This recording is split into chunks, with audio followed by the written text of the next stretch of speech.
Hello, Tadeo. Narnia.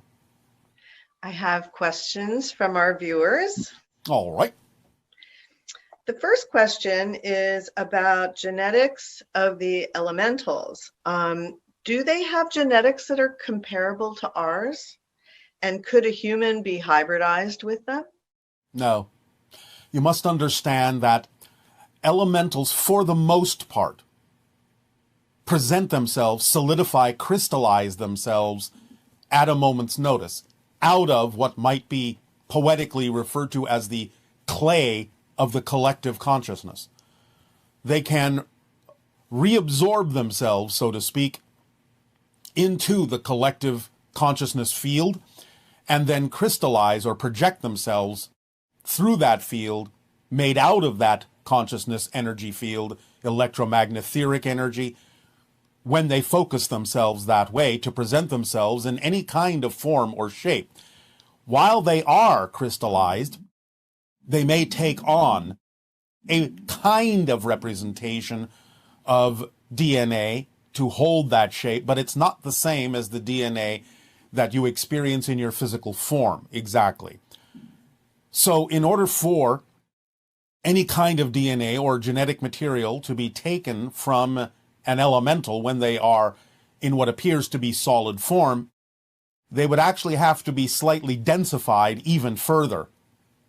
Then it's possible that DNA can be taken, but again, it is relatively ephemeral, relatively changing all the time, fluctuating in a way that, if not vibrationally compatible with a physical being, by going through some kind of a harmonic stabilization process, could actually wind up being very detrimental to the physical being, because the elemental sample of DNA would still be fluctuating in a way that may cause the physical DNA chains to break apart.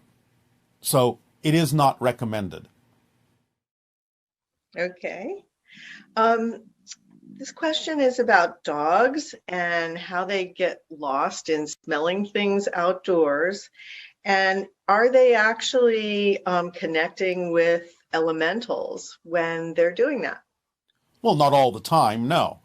They can sometimes, just like several animals on your planet can, sense the idea of elemental consciousness and focus on it. But generally speaking, you would have to take it on a moment-to-moment, case-by-case basis in terms of what it is they are sensing. Okay. And cats also can connect with elementals, I would imagine. In many cases, cats can see them almost any time they wish.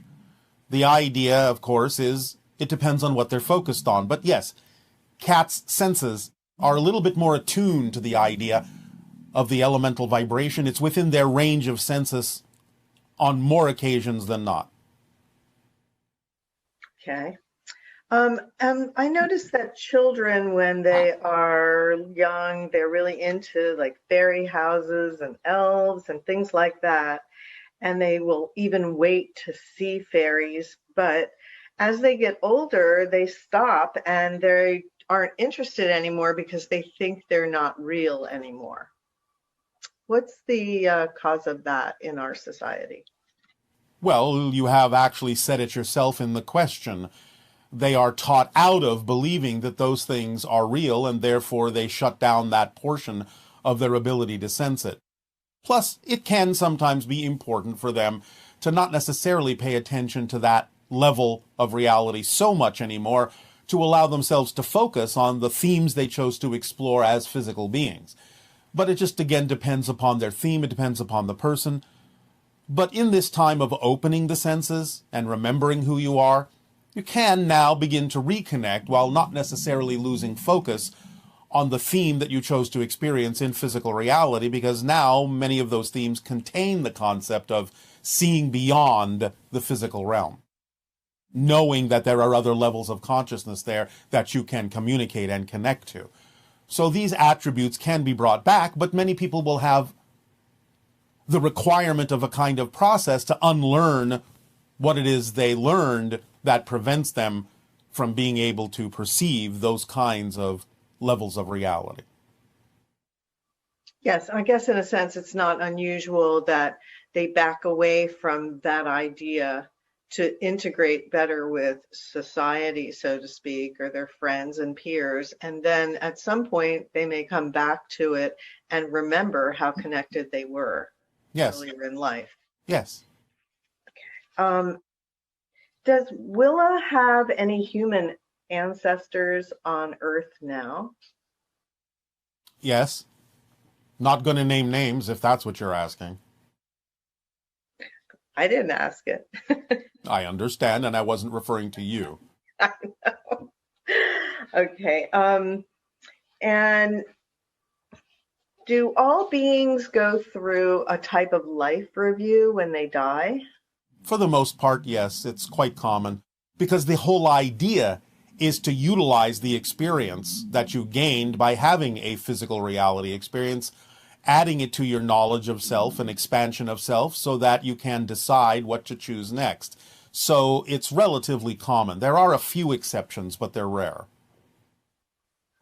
So when a Sasani being goes through life review, how would that be different from a human life review?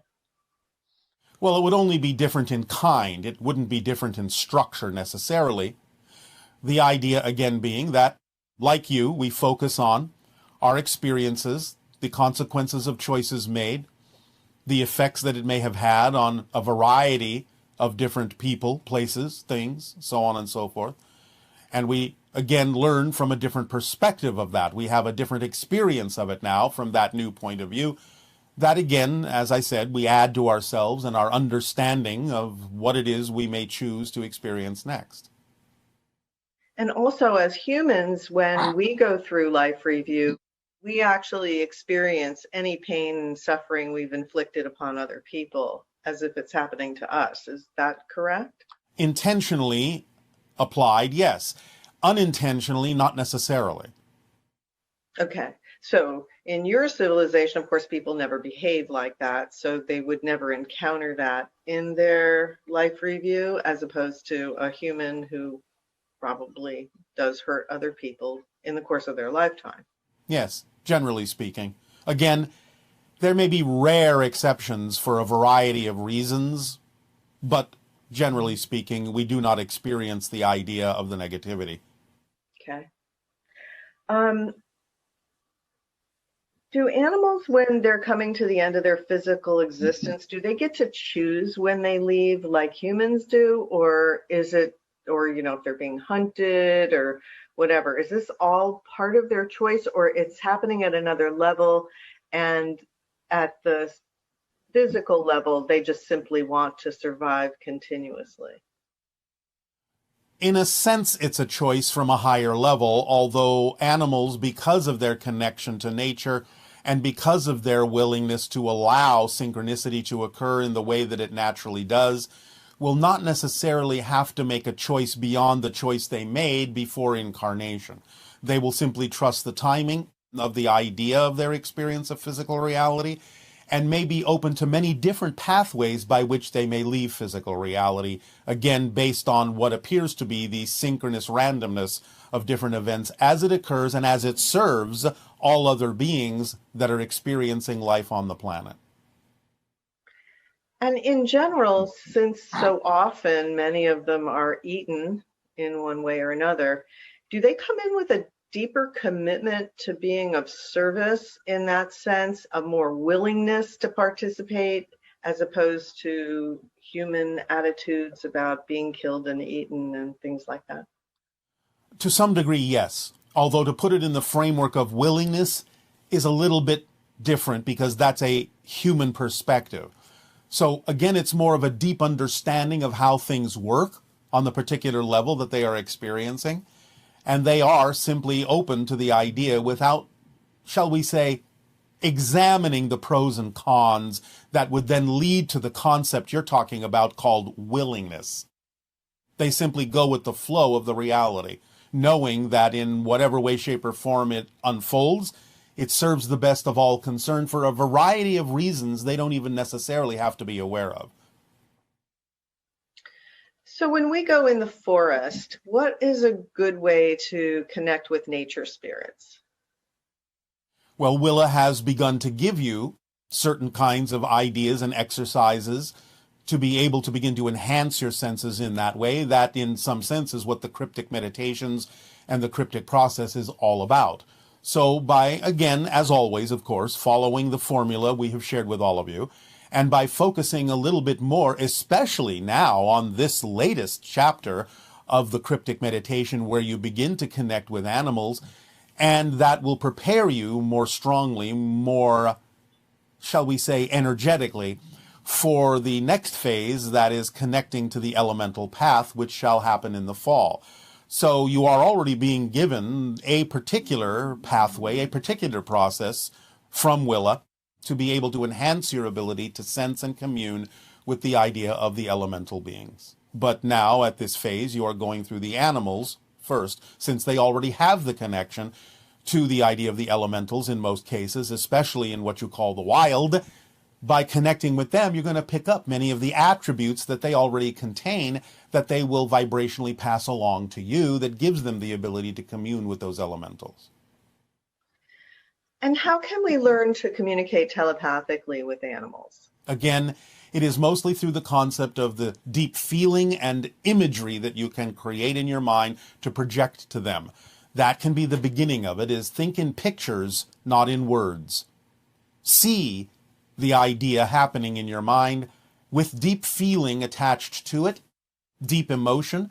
This is one of the things that the idea of the second phase of the animal path is all about, is to truly be in love with the animals that you connect with. Truly feel this deeply in your heart and in your soul and in your spirit and in your mind, like family, true connections, true bonds, like family, deeply in love, and then add pictures to that of the idea that you wish to see in the communion as it can take place.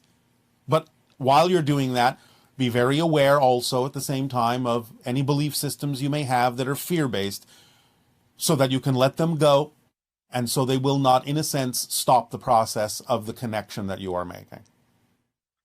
And to some degree, if you're familiar with doing meditation or listening to music and going into an altered state of consciousness, then that could also be useful in putting you in the proper state to be able to communicate using pictures and things like that. If that permission slip works for you, then yes, absolutely, you can use that slip. Yeah, so the idea is find your permission slips also that will enhance your altered state to be able to receive the information. Yes. Okay. Do elementals act as guardians for certain locations? In some sense, yes. They will create a vibrational bubble that will interact with anyone entering that particular field in a way that allows the person to either feel that they can go forward or should go back. And then what elementals that seem to be near waterfalls and rivers and things like that, how can you expand the connection with those kinds of elementals? Is it different than, say, trees or, well, actually trees are not elementals, but. No, but they may be associated with elementals as well. Right. So again, it just depends upon what you're attracted to do. The basic techniques we've already talked about are the same. It's just a matter of how you feel about that connection and what kind of imagery you can bring up in your mind that makes that connection more plausible. And it seems like a lot of it is the willingness to just be still and receive information instead of chattering in your mind. Yes. Which then blocks the communication from coming. That's why we said it's got to be the idea of feelings and pictures more than the idea of words. Right. Now, it doesn't mean that words can't sometimes work, but again, this will happen naturally if they're necessary. And one person was experiencing elementals requesting an offering be made to the forest. Can you elaborate on why that might be? Or because to give is to receive. In other words, in any kind of a relationship or communication, there does need to be some expression of willingness of exchange. So the idea is simply one way of interpreting the concept of the giving of yourself, the offering of a gift, shows your willingness to have a commitment, your willingness to have a relationship, for you are also asking to receive something.